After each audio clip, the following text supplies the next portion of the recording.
and welcome to this special edition of Trader Talk TV coming from the Mexico. And we like to call it the Mexico because that's the way we call it. Today we got Will and Tim with us.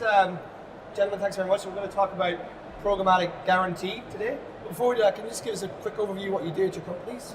Yeah, for sure. My name is Tim Sims. I'm VP of Inventory Partnerships at the Trade Desk. Will Doherty, Vice President of Business Development for Index Exchange. So, gentlemen, obviously there's a lot of, we were talking earlier about mist around these Programmatic Guaranteed. If you have various conversations, you might hear the word Programmatic Guaranteed, or you might hear Programmatic Direct, or you might hear Automated Guaranteed. And there's a lot of confusion about what exactly this means. So, just give us your overview of what you see it as, because it'd be good to kind of clear up the confusion.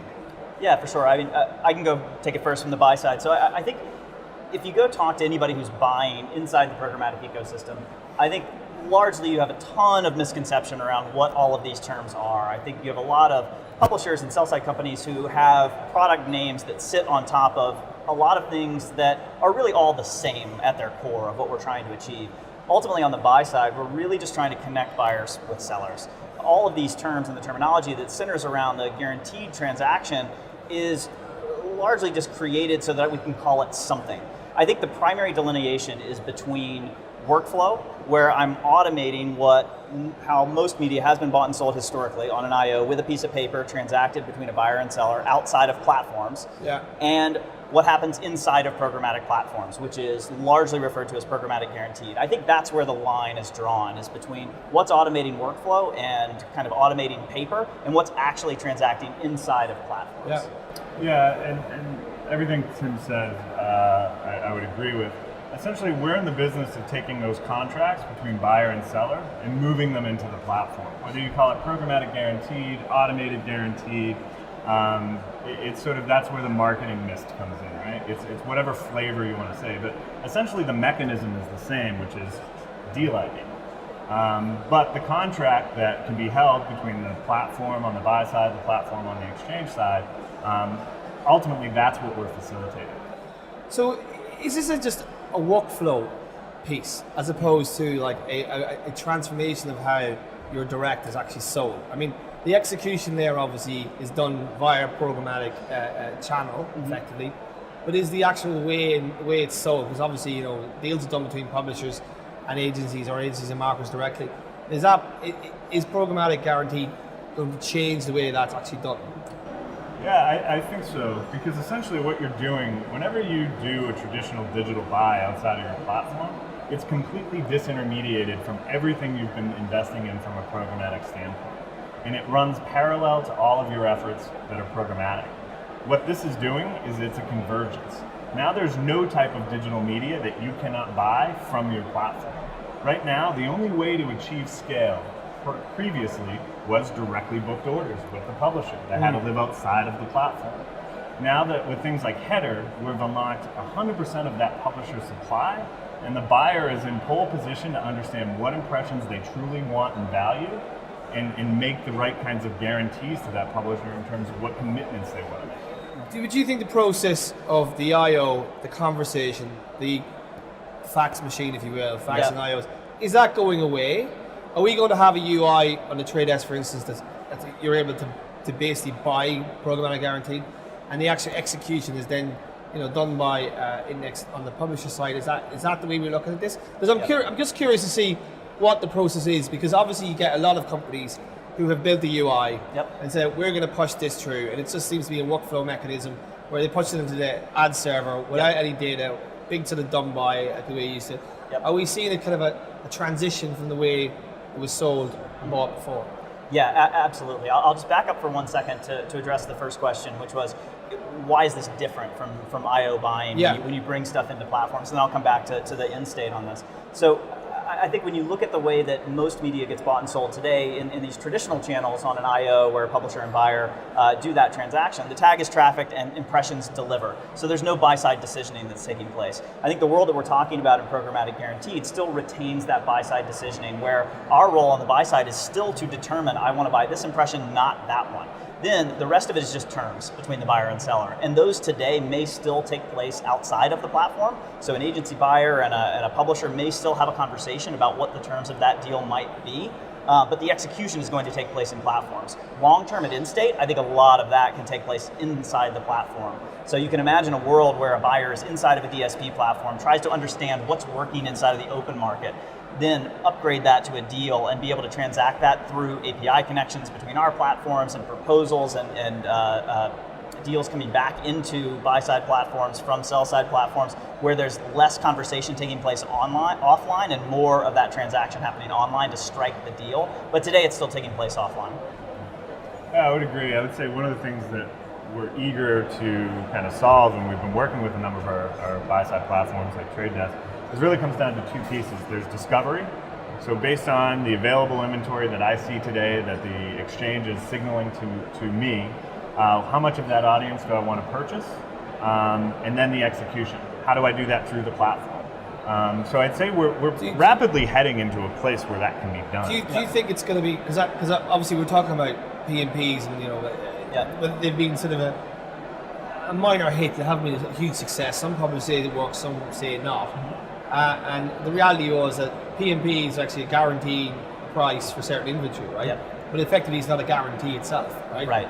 But what you're saying is your client, a marketer or agency might say, I have this data, and if I see this user on one of Index's clients, I want to buy that user. Yep, I want to buy it. I will buy it at that price. And I will buy it at that price. And if you can send me a collection of those users with the signal to me on the buy side still being the deal ID, if you can send me all of those users that meet my criteria, I'll buy all 75% of it, right, or whatever it is. Right. Because I still need to be able to frequency cap and maybe do a little bit of decisioning on the buy side, but I'm going to buy most of it. So then you bring this thing that's missing from programmatic today, which is assurance on both sides. A lot of the anxiety and kind of trepidation around programmatic is both the buyers and the sellers are a little unsure. The seller's unsure if that budget's actually going to come through, and the buyer is unsure if that media is actually going to be there. But that's been the problem with the PMP so far. I totally agree. Well, and also the PMPs were just built for a waterfall, right? And so you're essentially talking about the only scale would be relative to that particular SSP's or exchange's position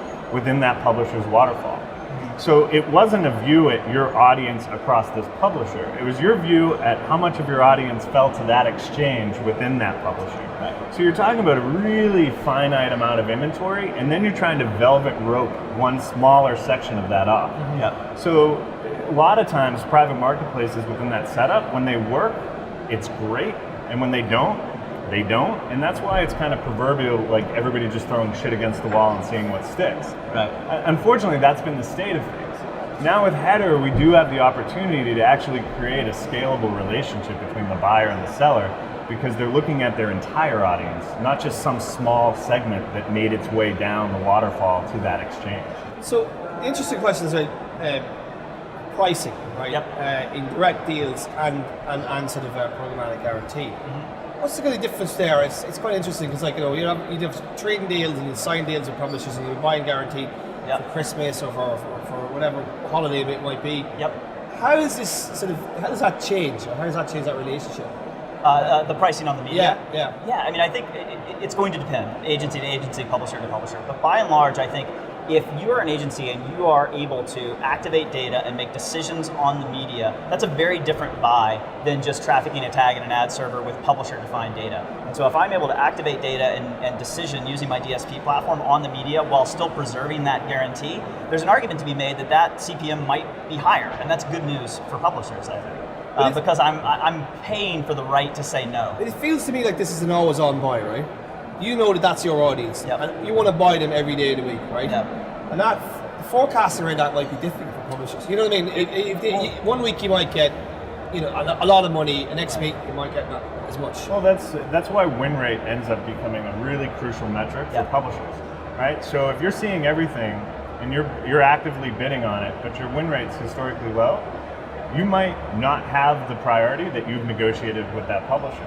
So win rate really becomes an important buy-side, sell-side metric to understanding, am I accessing the audience that I'm looking to pay for? If the publisher, if you're winning 75% of the time, but the publisher's not giving you enough inventory, you have all those same balancing things that an ad ops team has to do in the ad server Yeah. today. Yeah. But you're just using different metrics to kind of have the conversation with the buyer. The buyer's just much more included. So, from a publisher's perspective, I can see where the advantage is, right? It's about yield, right? It's about increasing yield in the across all their supply, right? For a buyer, what's the sort of advantage for them? You know, is it sort of like buying, just basically being able to access that audience always when they want to? Yep. Well, what's the sort of rationale for them for go this way? Yeah, and I think access is a key word for this, because I think a lot of what we are trying to accomplish on the buy side is creating access points through programmatic platforms from top to bottom in the publisher stack. So if I know that I can do something very similar to what an IO looks like, and I can access that same inventory at the same priority through Index Exchange, through their header, great, fantastic. I can consolidate my buys into a platform. I can still make decisions on the media. I can still activate data. I can still frequency cap universally across channels. All of that is incredibly powerful for the buyer to be able to consolidate and see everything in one place. So talk about progress here. Is this are you working together on this already, or is this still a sort of a in progress type thing? We are absolutely doing it today. So we have a large premium publisher that's actually started to move some of these contracts directly over to the trade desk, and they're executing today and fulfilling budgets. How does that work? Can we walk through how that relationship works? Yeah, I mean the way that it works is relatively straightforward. So you've got buyer and seller, and then you've got Index and TTD powering the execution of that transaction, the execution of that deal between those two parties. And so in many cases, Index and Trade Desk's role is to be the pipes for that deal and to be the execution channel for that deal. The terms of that deal matter to us because we have to execute against those terms on the buy side. If it was a fill rate deal or we needed to make sure we're delivering against 50% of that audience, whatever it is, it's our role to make sure that our buyer executes against that term. But the terms could be completely variable. Like that, it really matters only to the agency what the term is. Our job as the platform and the partner to the agency is to make sure they're doing what they're supposed to be doing and delivering against what they promised to the publisher. And then Index has a similar role for the publisher. Yeah, and what's interesting is how quickly we were able to go to market and actually have it work. And these aren't small deals. These are spending, they're double digits on a daily basis, but they're six-figure deals that are committed over 3 to 6 week flights. So it's very, very real. Is it much of a tweak what you currently offer, or is it a totally new product? Internally we just refer to it as budgeted deals because we want to track the spend in a specific way. So the execution piece is already there between you two. Yeah, there's nothing. So is it the deal is effectively negotiated between agency, publisher? Yep. It's inputted your side. And technically, there was no special dev that was required. The pipe was already there. It was just about. So it's more of a mindset at the minute we're shipping. So how come we're not seeing because obviously planner buyers do a lot of direct buying, right? And the programmatic teams do a lot of programmatic buying. Yeah. It needs to be sort of a tie-up at the agency level to make this work. Yeah. To figure out, how, if the mindset if it's a mind shift, how do you achieve that at the agency level? Yeah, I mean, I think it depends on the agency, obviously, but I think there's going to be, over time, a consolidation of those two teams where most things will be bought programmatically. And I think one of the biggest opportunities that exists in the programmatic ecosystem just worldwide is the migration of that IO business. Yeah. And I don't even mean kind of custom esoteric buys. I just mean 300 by 250, 728 by 90s. If we moved all of that business off of paper and into platforms, it's a massive opportunity for the programmatic ecosystem, and so the better we can collectively do to make that transition easy for the agencies and the publishers, the better off programmatic will be. And well, are the publishers ready for this? Are they prepared to move that way as well? Are you seeing? I mean, I think with anything, it happens over time, but I've actually been really impressed at how quickly this has happened. Right. I think 2017, this is going to be a pretty standard feature